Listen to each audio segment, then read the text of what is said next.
जयति पराशरसूनुः सत्यवती हृदयनन्दनो व्यासः यस्य आस्यकमलगलितं वाङ्मयममृतं जगत्पिबति भुजगभोगाभमुद्यम्य हृद्यं निजभुजं दक्षिणं लक्षणाढ्यं ललितमुद्रिक्तविज्ञानमुद्रं भज भज अनन्तमित्यालपन्तं प्रणतवान् प्राणिनां प्राणभूतं प्रणतिभिः प्रणये पूर्णबोधम् भवदवोष्णेन तातप्यमानान् भुवि परं नाथमप्रेक्षमाणान् भुवनमान्येन च अन्येन दोष्णा भवतु भीर्मा इति नः सान्त्वयन्तम् प्रणतवान् प्राणिनां प्राणभूतं प्रणतिभिः प्रणये पूर्णबोधम्. You are the one who supported the wrongs of your children. You did not correct them from their wrong paths. It is your fault that you offered them your shoulder support. Thus spoke Gandhari, Dhritarashtra's wife, in front of the royal presence of the entire court. It is incredible to find a woman with such fortitude in our history. She said that it was Dhritarashtra who was to blame, not Duryodhana. Krishna also said that Dhritarashtra should have exercised his royal authority over his children to guide them away from the path of war to which Duryodhana was committing the Kauravas. He did not behave like a good father, nor was he a good king who would care for the welfare of his citizens. After Krishna left the negotiations, even Bhishmacharya and Dronacharya advised Dhritarashtra against war with the Pandavas. We will all face destruction, said Bhisma. If we waste all our resources on fighting, no one will win. Even the winners will lose, like the losers. There is no victory for anyone in such a war. But these words of wisdom from the sages and elders fell on deaf ears. Duryodhana said that he was not afraid of Bhima or Arjuna. He had the support of the best fighting units from all over the world. Troops had arrived from the northeastern border, including China, Russia, and many other countries. When strength in numbers is in our favor, victory is ours. In the opposition, we should not be afraid of just two people. Bhima and Arjuna were his arguments. Thus, he was all for going into war. Bhagavad-Gita begins with the description of the opposing forces of Kauravas and Pandavas. Duryodhana saw the preparation of the Pandavas and knew the same about his side. But one of his characteristics was that he did not trust anyone, and it was his political philosophy. His opinion was that one should not trust even those who are trustworthy. And of course, one should never trust any of the opponents. Thus, he was always suspicious of even his closest of friends and relatives. He did not fully trust Drona and Bhishma because they both had respect for Pandavas, and Arjuna was a former student of Dronacharya. Bhagavad-Gita starts with Dhritarashtra's question, Dharmakshetre Kurukshetre Samaveta Yuyutsavaha Mamakaha Pandavas Chaiva Kimakurvata Sanjaya. He asks Sanjaya, what have my people Kauravas and Pandavas done so far? He was so limited in his thinking that he considered only Kauravas his own, even though he was an uncle to the Pandavas. In a way, Dhritarashtra symbolizes each one of us. Rashtra means our gross body. We lead a life of a blind man, engrossed in fulfilling the needs of our body and searching for the truth in our life. Bhagavad Gita begins with picturizing the two royal forces and the states of minds of their leaders. Duryodhana appointed Bhisma as his Senapati, the joint chief of all his forces. But he approaches Dronacharya and asks him to keep an eye on Bhishmacharya. He had minimal trust in his Senapati, but did he have complete trust in Dronacharya? Absolutely not. Thus he was proud to have the Guru of Pandavas on his side. Still, he did not entirely trust him either. He had the constant suspicion that Dronacharya could be silently supporting Pandavas internally. Duryodhana's state of mind was disturbed at that time.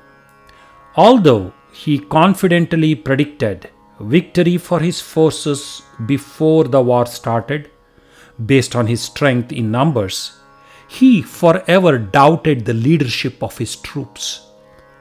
Comparing numbers, Kauravas had 11 Akshohinis and Pandavas had 7 Akshohinis.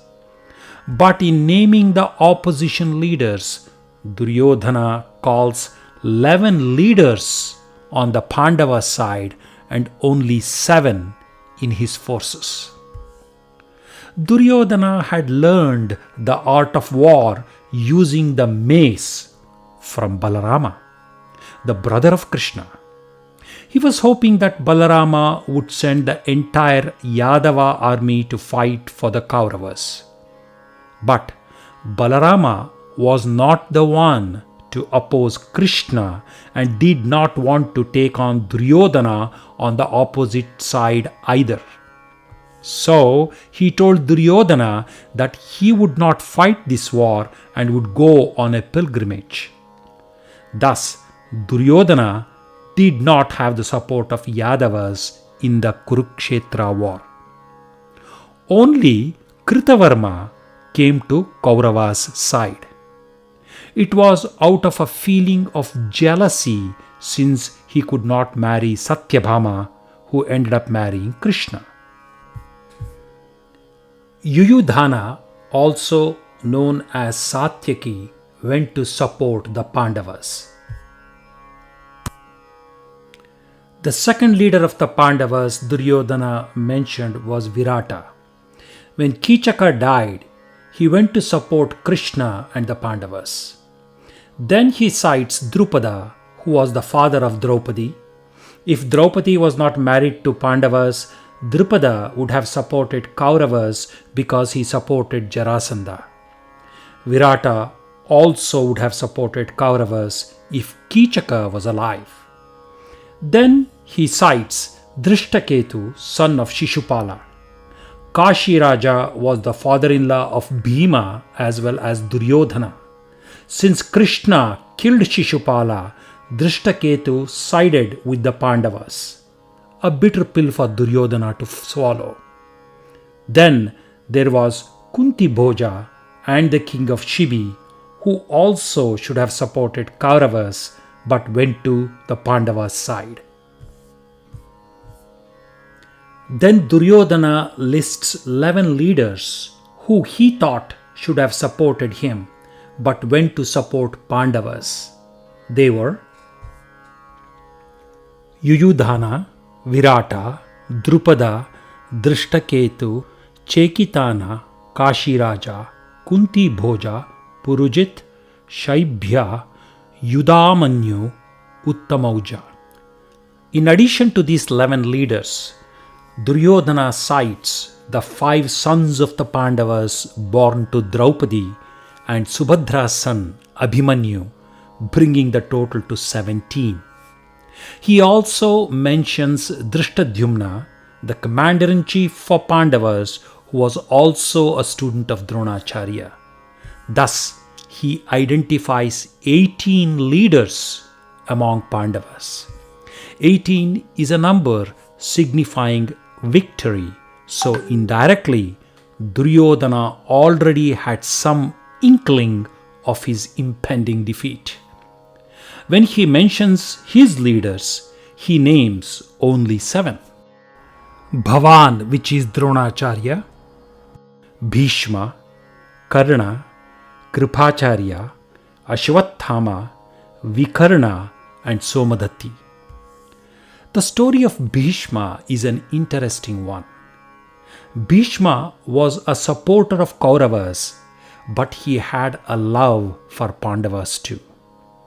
Before the war began, Dharmaraja approached Bhishma, prostrated at his feet, and said this: "You are our elder and like an uncle to us. We have tremendous respect for you. We did not want to go into this war. Since you are supporting Duryodhana in this war, we have no choice but to fight. Please give us your blessings." Thus Bhishma was always in a bind.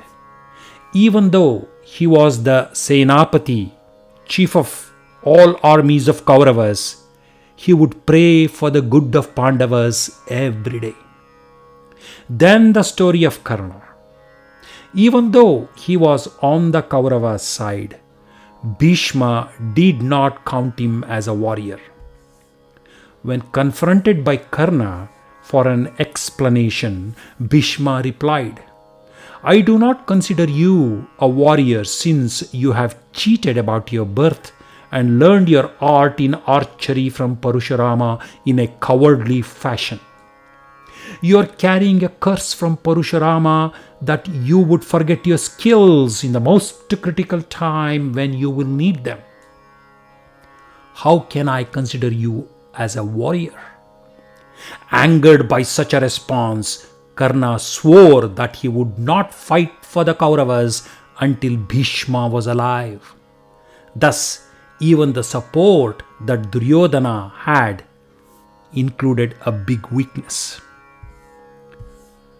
Kripacharya was related to Dronacharya. Dronacharya also had love and affection to Pandavas, and in a similar vein, Kripacharya also had similar feelings. Then there was Ashwathama, a brilliant and handsome warrior, but he had a very wavering mind. He could not keep his focus for a long time. He could fight for a short time and win great victories, but not in a prolonged battle. There is another story about Ashwathama in Mahabharata.